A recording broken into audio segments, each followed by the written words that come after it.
আসসালামু আলাইকুম। আমি আজকে আপনাদের সামনে কিছু গুরুত্বপূর্ণ কথা এবং কিছু অনুমেয় কষ্ট এগুলো বলার জন্য এসেছি। আমি একজন পুলিশ সদস্য। আমি সমগ্র জাতির কাছে একটা অনুরোধ নিয়ে আসছি এবং আমার যারা পুলিশ ভাই বন্ধু ব্যাটসম্যান যারা আছেন, আমি সকলের উদ্দেশ্যে কিছু কথা বলার জন্য আসছি। সমগ্র দেশের মানুষের সামনে কিছু কথা বলার জন্য আসছি। যারা আজকে এই নতুন স্বাধীনতা যারা অর্জন করেছে, যে সমস্ত ছাত্ররা মারা গেছে, সাধারণ মানুষ মারা গেছে, সর্বস্তরের জনগণ যারা মারা গেছে, আমি তাদের প্রতি সমবেদনা এবং দুঃখ প্রকাশ করছি। এবং আমার যারা পুলিশে যারা মারা গেছেন যে সমস্ত ভাইয়েরা, তাদের প্রতি আমার সমবেদনা, তাদের পরিবারের জন্য আমার সমবেদনা। তো আমরা নিম্নপদস্থ কর্মকর্তারা যারা ডিপার্টমেন্টে চাকরি করি, আমাদের আদেশ মানতে হয়, নির্দেশ শুনতে হয়। আজ দেখেন যে সাধারণ শিক্ষার্থীরা মারা গেছে, পুলিশ যারা মারা গেছে তারা সব নিম্নপদস্থ কর্মকর্তারা, যারা আদেশ দিচ্ছেন নির্দেশ দিচ্ছেন, তারা কিন্তু কেউ মারা যায় নাই, বা অন্য কোনো বাহিনীর কোনো সদস্য মারা যায় নাই। তো এখানে একটা প্রশ্ন থেকে যাবে, পুলিশ কেন পুলিশ কেন হয়? Police is so called. Police আজকে দেশের জাতীয় ভিলেন। এই পুলিশ সর্বপ্রথম ৭১-এর মুক্তিযুদ্ধের সময় রাজাকার বাহিনীর বিরুদ্ধে প্রথম কাউন্টার অ্যাটাক রাজারবাগ থেকে দিছিল। আর সে গৌরবময় ইতিহাস উজ্জ্বল পুলিশের আর জাতীয় ভিলেনে পরিণত করছে কিছু স্বার্থান্বেষী মহল। আমাদের পুলিশের কিছু স্বার্থবাদী পুলিশ কর্মকর্তারা যারা বড় বড় চেয়ারে বসে, বড় বড় জায়গায় বসে আমাদেরকে ব্যবহার করে তাদের স্বার্থ উদ্ধার করছে।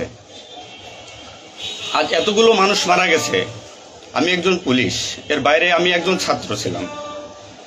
পড়ালেখা শেষ করে আমি চাকরিতে ঢুকছি। এটা আমার অপরাধ না। আমার ডিপার্টমেন্টকে কলুষিত করছে, এটা অপরাধ। আমি একজন সন্তানের বাবা। আমার 2 বছর বয়সে একজন সন্তান আছে। তো আমি একজন বাবা হিসেবে আমি মেনে নিতে পারি নাই। আমার ভাইয়েরা মারা গেছে, তা ছোট ছোট ছেলেমেয়েরা বলতেছে আমার বাবা কই, আমার বাবা কই। এগুলো মেনে নেওয়া যায় না, এগুলো কোনো মতেই মেনে নেওয়া যায় না। যারা সাধারণ মানুষ মারা গেছে তাদের পরিবারের কি অবস্থা? আজ আমার পুলিশে যেখানে পাচ্ছেন সেখানে নির্মমভাবে মৃত্যুবরণ করতেছে, পিটিয়ে পিটিয়ে মারতেছে। এর কারণ কি? আজ আমাদের কিছু সত্যের না স্বীকৃত বড় মহলের অফিসারদের কারণে। তারা বিভিন্ন লোকের তোষামোদি করে বিভিন্ন পর্যায়ে আমাদের ঘাড়ে বন্দুক রেখে তারা মনে করেন দিনের পর দিন আমাদের নির্যাতন করে মানুষের বিরুদ্ধে লেলাই দিছে। হাজার হাজার কোটি টাকার মালিক হয়ে তারা এখন গা টাকা দিছে। এই মৃত্যুর ভাই, এই পুলিশ মৃত্যুর ভার কে নেবে? পুলিশের মৃত্যুর বিচার হবে না এই বাংলাদেশে, আমি জানি। কিন্তু যারা এই নির্দেশদাতা, যারা এই নির্দেশ দিয়েছেন, তাদের প্রত্যেকের বিচার হবে। এবং চিহ্নিত যেসব পুলিশ অফিসারে পুলিশ ডিপার্টমেন্টে আছে তাদের অবিলম্বে প্রত্যাহার চাই এবং তাদের বিচার চাই, যারা নির্দেশ দিয়ে সাধারণ মানুষকে খুন করাইছে পুলিশকে দিয়ে। আচ্ছা, এতগুলো পুলিশ মারা গেছে, এই সম্পূর্ণ দায়ভার এই ডিপার্টমেন্টের অফিসারদের নিতে হবে। কোন অফিসার দেখছেন রাস্তায় মারা গেছে? মারা যায়নি। তারা নির্দেশ দিয়ে সরে গেছে, পুলিশকে সামনে ঠেলে দিয়ে। এটা হত্যাকাণ্ড। এই হত্যাকাণ্ডের বিচার আমি চাই। সমগ্র পুলিশ ডিপার্টমেন্টের এই হত্যাকাণ্ডের বিচার চাই। অবিলম্বে সব দুর্নীতিবাজ পুলিশ কর্মকর্তাদের অব্যাহতি দিয়ে তাদের শাস্তির আওতায় আনতে হবে। এই পুলিশ হত্যার দায়, এই পুলিশ হত্যার বিচার তাদের দিয়ে করতে হবে। আমি জানি না আমার এই কথা বলাতে আমার কি হবে না হবে, আমি সে পরোয়া করি না। আমি শঙ্কিত সেই পরিবার নিয়ে, যারা মারা গেছে, তাদের ফ্যামিলি, তাদের বউ বাচ্চাগুলো এতিম হয়েছে। যা সাধারণ মানুষ মরেছেন, আমি তাদের থেকে ব্যতীত। নির্মমভাবে অত্যাচার করছে, এগুলো মেনে নেওয়ার মতো না।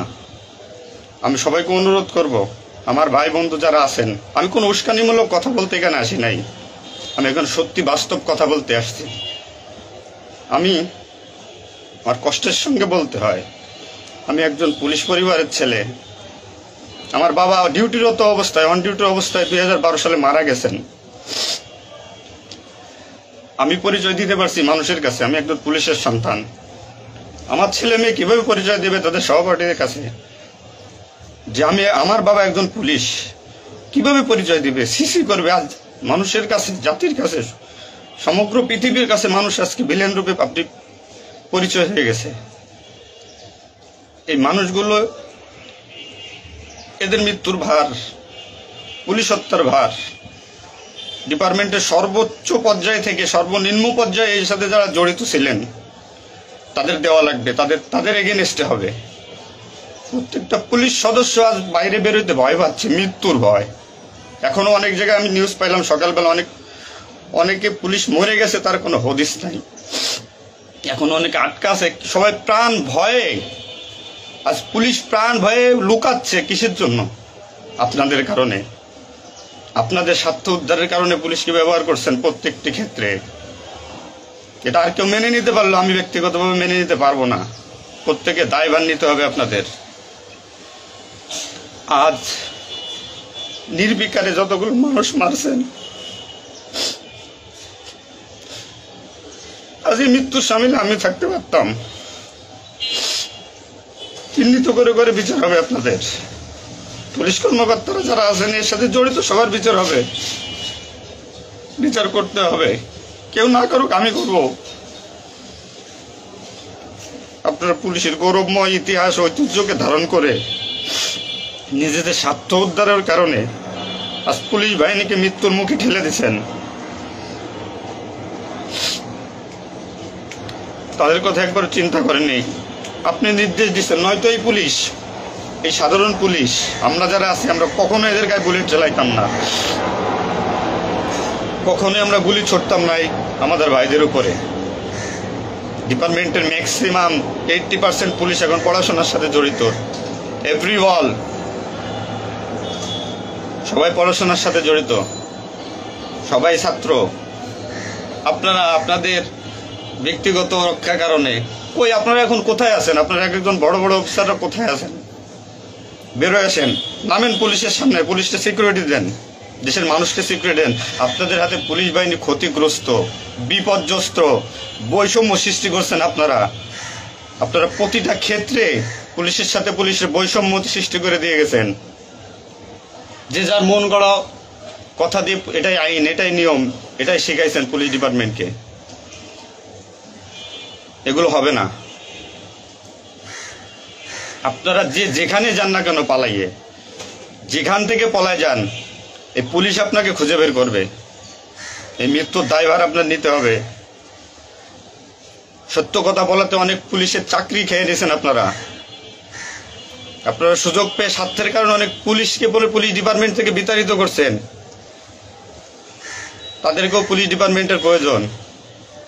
আপনাদের স্বার্থের শিকার তারা, আপনাদের স্বার্থের বলি তারা।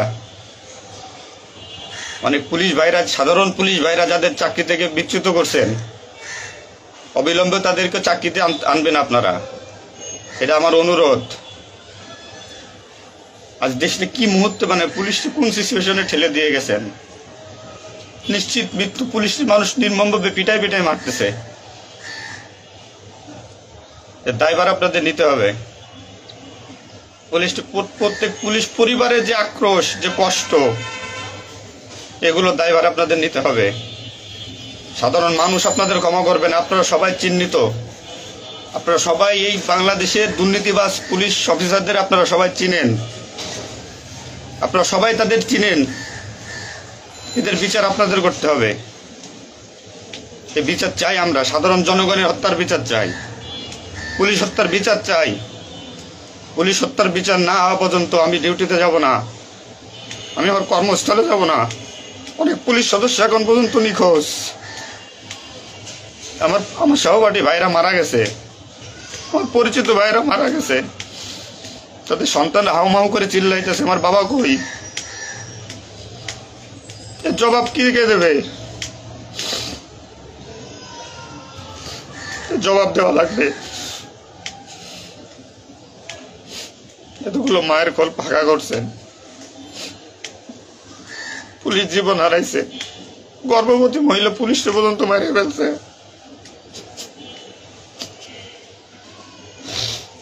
নির্মম ভাবে মারছেন। এই দোষ আপনাদের।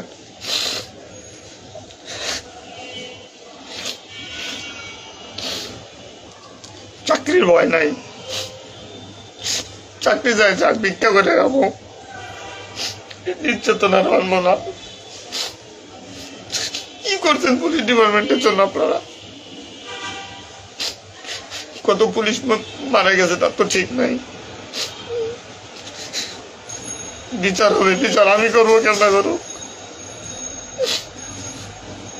পুলিশ ডিপার্টমেন্টে প্রত্যেকটা সেক্টরে দুর্নীতি। আমি পুলিশ হয়ে আমার কোনো কাজের জন্য আমাকে অর্থ দিতে হয়, টাকা দিতে হয়। এতে নির্লজ্জতার কি কি কি করবো আমি?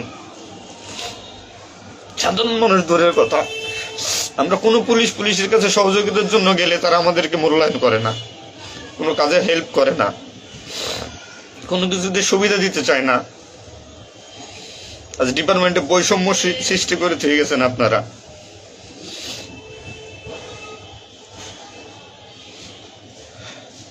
এত কিছুর দরকার হয় কেন আপনাদের?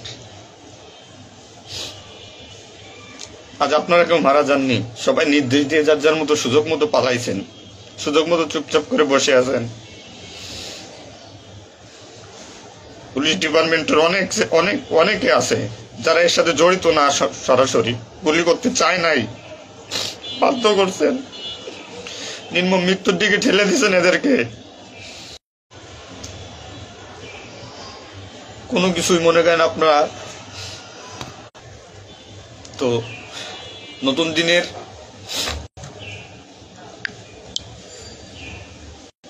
যে নতুন দিনের সূচনা হয়েছে বাংলাদেশে, স্বাগত জানাই। আমি কোনো রাজনৈতিক দলের পরিপক্ষ না, আমি আজ পুলিশ। যে সরকারি আসবেন আমি সেই সরকারি গোলামি করতে হবে আমার। দেশের মানুষের জন্যই পুলিশ, আইন শৃঙ্খলার জন্যই পুলিশ, সাধারণ মানুষের জন্যই পুলিশ। তুমি পুলিশ আজকে কেন আতঙ্কের নাম হবে? পুলিশ মানুষ থেকে আজ কেন দূরে থাকবে? দিন শেষে পুলিশ মানুষ, পুলিশ কারো স্বামী, কারো বাবা, এটা চিন্তা করবেন। ডিপার্টমেন্টের যে সমস্ত অসাধু কর্মকর্তারা আছেন প্রত্যেকটা সেক্টরে শিক্ষা নেন, বিশেষ করে যারা আসছেন ঊর্ধ্বতন কর্মকর্তারা শিক্ষা নেন। আজ আপনাদের স্বার্থের কারণে, আপনাদের কারণে আজ ডিপার্টমেন্টের এই অবস্থা, তছনছ হয়ে গেছে পুলিশ ডিপার্টমেন্ট। কথা বলার মতো কোনো ওয়ে নাই, কথা বলতে পারতেছি না। আমি তো বেঁচে আছি, তারা মারা গেছে, কি নির্মম ভাবে মারা গেছে, মেরে ফেলছেন আপনারা। তো আমি শুধু পুলিশ বাহিনীরা যারা আক্রান্ত করছেন আপনাদের বিচার করব, আপনাদের বিচার হবে। সবকিছু দায়ভার আপনাদের। ঘুমাইতে পারি না এই কয়দিনে, ভয়তে, চিন্তায়। মারা যাওয়া পুলিশের ছেলেমেয়েরাও চিৎকার করে বলছে আমার বাবা কই। তো সহ্য করার মতো না, মানুষ হিসেবে সহ্য করার মতো না। তো পরিশেষে একটা কথা বলবো, আমার যারা ডিপার্টমেন্টে আছেন, চাকরি করতেছেন করেন, সমস্যা নাই, চাকরি ছাড়ারও দরকার নাই। শুধু বিবেকের কাছে একটু প্রশ্ন করেন যে এরা আমাদের কিভাবে আমাদের ব্যবহার করছে ডিপার্টমেন্টে। যে সরকারি আসুক, আপনাদের কাছে অনুরোধ, যে আসুক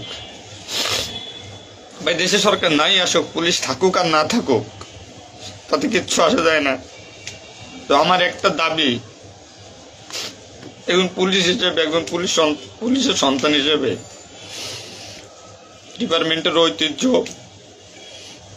যারা নষ্ট করছেন, এই পুলিশের সুনাম যারা নষ্ট করছেন, এদের বিচার চাই আমি, 100% বিচার চাই। পুলিশকে যারা মুখোমুখি করে যে সন্ত্রাসী বানাইছেন, নির্বিকারে পুলিশ মারাইছেন, এই নির্দেশদাতাদের বিচার চাই আমি।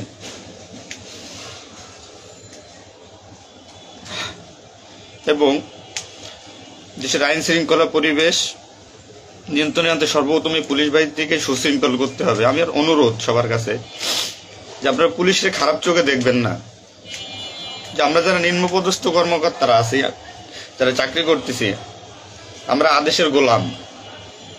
আমাদের যেভাবে আদেশ দেয়, যেভাবে নির্দেশ দেয়, আমরা ওইভাবে কাজ করি, ওইভাবে আমাদের চলতে হয়। যে ভীতি, না মানলে চাকরি চলে যাবে, যাক, এ চাকরির প্রতি আর এখন কোনো নাই। তবে আমার ডিপার্টমেন্টে যে সমস্ত ভাইরা মারা গেছে, সাধারণ মানুষ যারা মারা গেছে, তাদের আমরা আর ফিরে পাবো না, হয়তো পাবোই না। তো আমার একটা অনুরোধ, আগে পুলিশ বাহিনীটাকে সুশৃঙ্খল করুন, আইন শৃঙ্খলা সুশৃঙ্খল করবেন।